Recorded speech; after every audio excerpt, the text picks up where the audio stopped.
How to introduce yourself in English. خپل تعارف په انګلیش کې څنګه کوو. السلام علیکم ورحمت الله وبرکاتہ. زه محمد ولی شینا. نن تاسو په خدمت کې مونږ یو داسې ویډیو وړاندې کوو په کوم کې چې تاسو خپل ځان په انګلیش کې معرفي کولای شئ، یعنی خپل تعریف په انګلیش کې کولای شئ. په دې ویډیو کې زموږ مقصد صرف دا دی چې خپل تعارف په انګلیش کې څنګه کوو.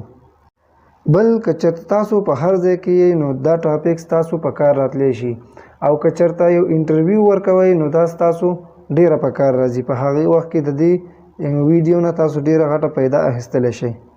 که چېرته تاسو څوک ووایي چې خپل تعارف راته په انګلیش کې وکړه، نو بس دا ویډیو یو ځل وګورئ او دا زده کړئ، انشاءالله چې تاسو به خپل تعارف په انګلیش کې کولی شئ. نو راځئ چې سټارټ کړو.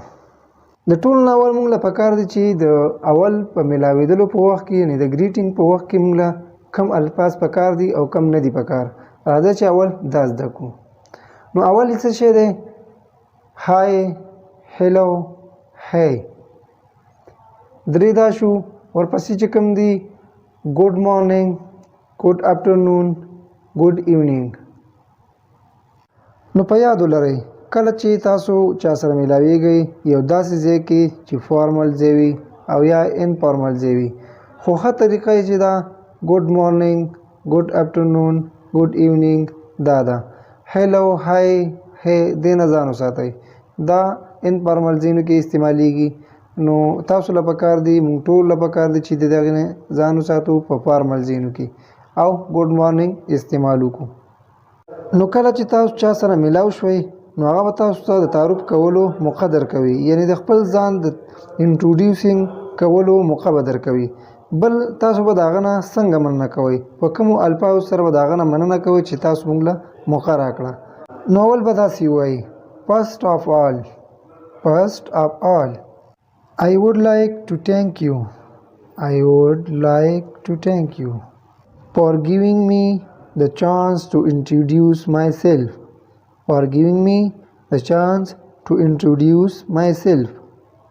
First of all, I would like to thank you for giving me the chance to introduce myself.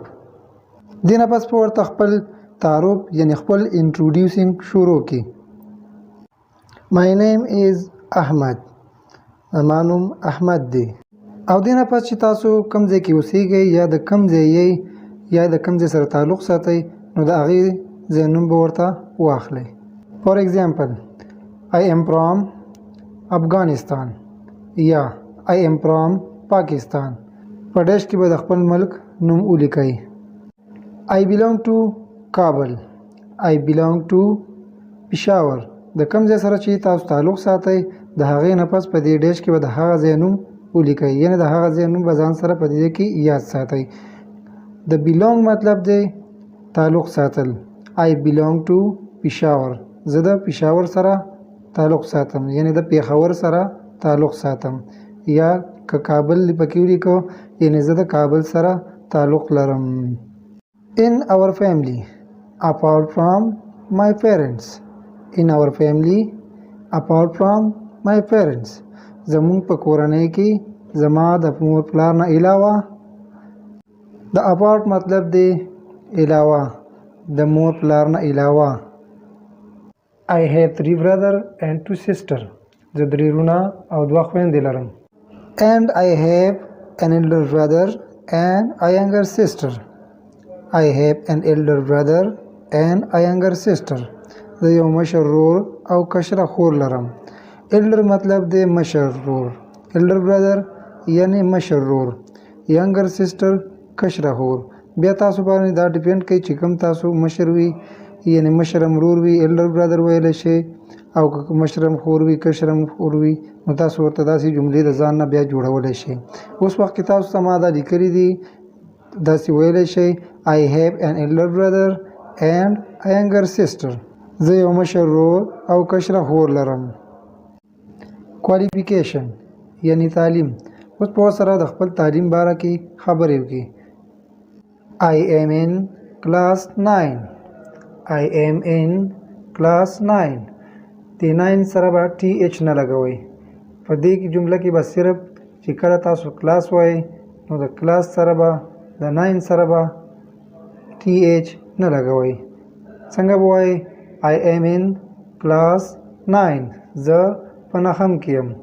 یا که تاسو داسې وایئ I am in 9 standard. د standard مطلب هم دا دی class.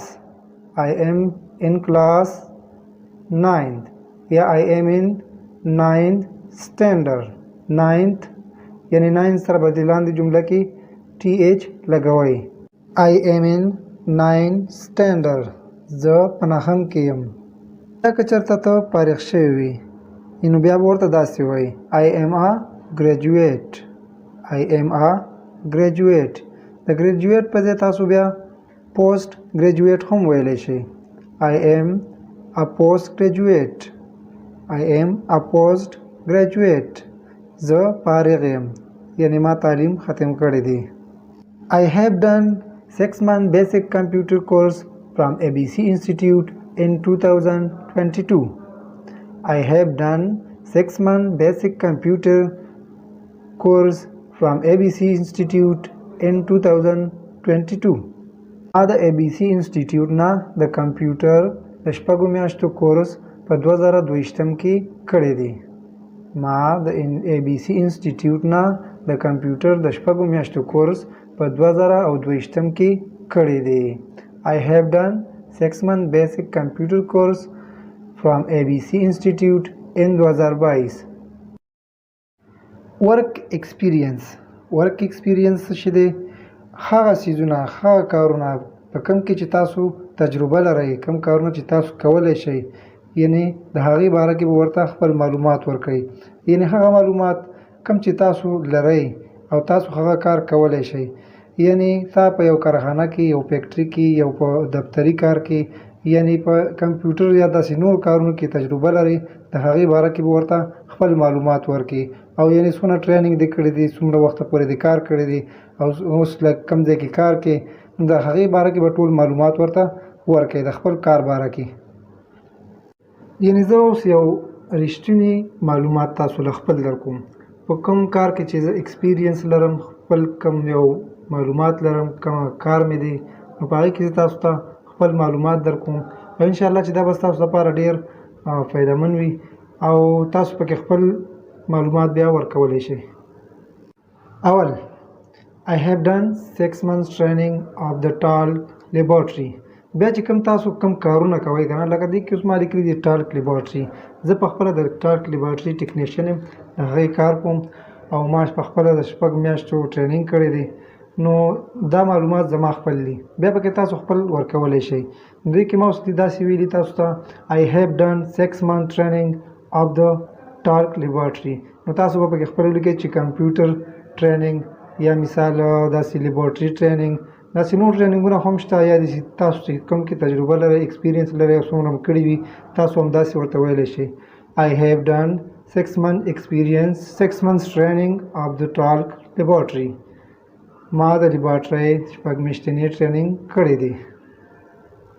ټالک یو داسې یو قسم لکاڼ دی چې تک سپین وي، وایټ کلر وي او په دوایي کې او د میډیسن کې، داسې کریم کې، صابون کې، داسې رنګونو کې، دې شیانو کې استعمالیږي. موږ یې لیبارټري کوو او بیا دا لیږو نورو ملکونو ته.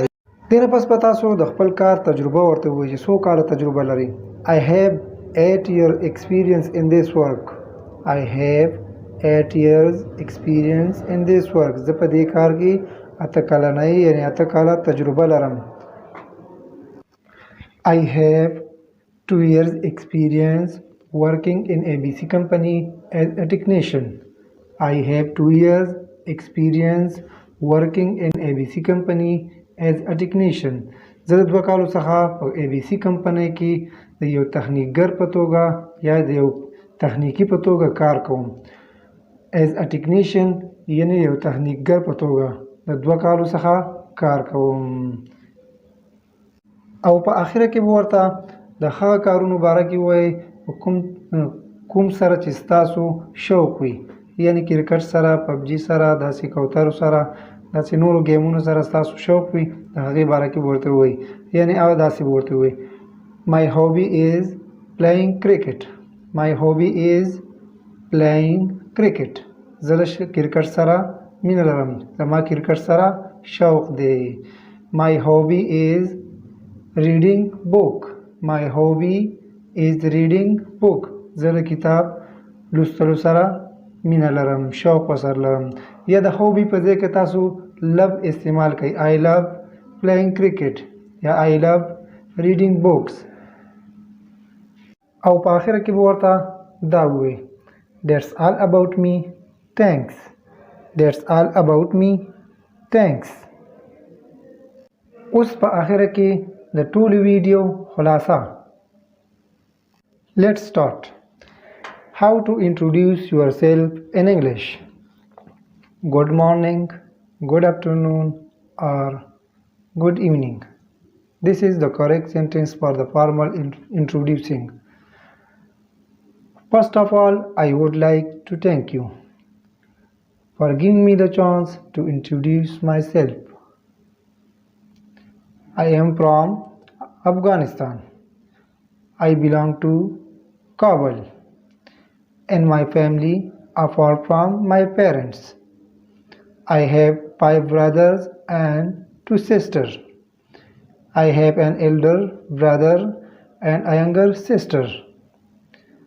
Qualification. I am in class 9. I am in class 9. I am in 9th standard. I am a graduate. I am a postgraduate. I have done 6 months basic computer course from ABC Institute in 2022. I have done 6 months basic computer course from ABC Institute in 2022. I have done 6 months training of the talk laboratory. I have 6 years experience in this work. I have 2 years experience working in the ABC company as a technician. I have 2 years experience working in ABC company as a technician. Hobby. My hobby is playing cricket. My hobby is playing cricket. My hobby is reading books. That's all about me. Thanks. That's all about me. Thanks. دې سره زموږ سبق اختتام ته رسي. که چېرته ستاسو په ذهن کې کوم سوال پوښتنه وي نو تاسو زموږ نه په کمنټ سیکشن کې کولی شئ. See you inshallah the next time with another lesson. خوشحال او آباد اوسئ.